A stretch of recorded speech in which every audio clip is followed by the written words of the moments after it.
Russia says the Organization for the Prohibition of Chemical Weapons cannot identify the country or the laboratory of origin of the nerve agent used in the Skripal poisoning. Well, let's go live now to Nadira Tutor, who's in London for us with the latest. Nadira, has been a lot of twists and turns in this story, hasn't there? What do we know so far? Yeah, Dan, you say twists and turns. I say a barrage of accusations from both sides. It's getting really heated again.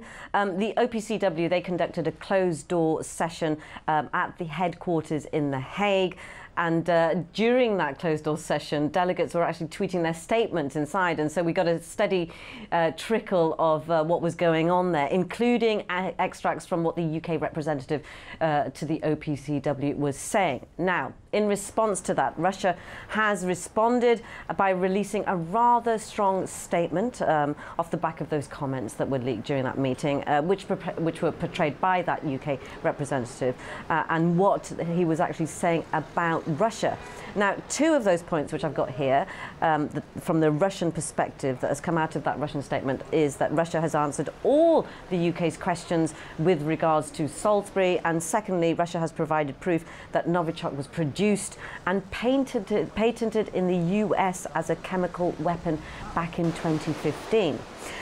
From the British side, their representative to the OPCW, he repeated the government's line, saying that it's highly likely that Moscow was behind the attack. And the reasoning behind that, they said, was that no one else has the means or the motive to do so. So you can see what's happening there. When we had a look at the full statement, and from what we can decipher, there appears to be confirmation from the British side that there was indeed no information about the source of where the nerve agent came from. So let's have a quick listen to what was said. Neither DSTL's analysis nor the OPCW's report identifies the country or laboratory of the origin of the agent used in this attack. There is no plausible alternative explanation for what happened in Salisbury than Russian state responsibility. We believe that only Russia had the technical means, operational experience and the motive to target the Skripals. We have waited for a long time, counting on our British colleagues to, after all, provide some proof, any sort of facts for their strong statements. The British side continues to spread absolutely unfounded accusations, dropping ever newer and sometimes bizarre versions of what happened. So you heard what was said, a little insight into what was said by both representatives there, the British and the Russian representatives to the OPCW. The British are sticking to their line, and they're saying that they have other sources that give them the evidence they need, and that's their justification. Russia, in this statement that I've been describing, have retaliated with a very strong accusation, and I'll just outline this quickly for you. Shulgin has outlined just in his statement what he effectively calls 8 lies that have been circulated by the British authorities involved in investigating the Skripal case. Some of those lies that he's outlined, he says that Russia not answering questions from the UK, to which he said they have, UK following the OPCW rule book, Russia refusing to cooperate. He said that Russia has always tried to set up a joint investigation there. And there's a couple more here. Russia inventing versions to distract attention, and Russia claimed to be targeting deserters living abroad.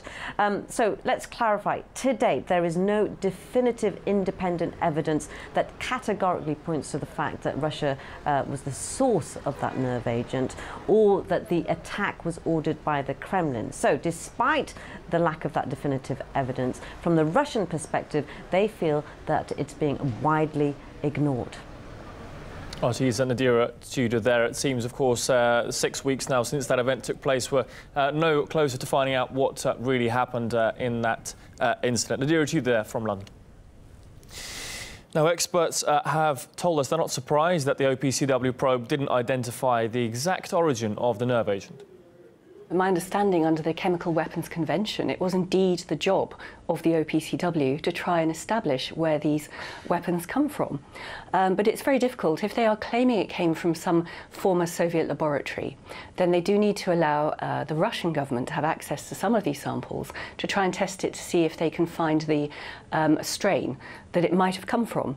But having said that, as I mentioned before, it's been established that the formulae for these agents have been out there, they've been published published in a book that was still available on Amazon up until a couple of weeks ago. They can determine the laboratory from which any nerve agent, any given nerve agent or substance was produced.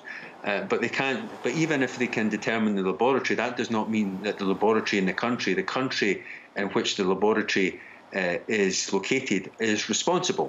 These nerve agents can be stolen, but obviously in this case they have not been able to even determine the laboratory in which this particular nerve agent was produced. So this just adds more obfuscation to the narrative that's been spun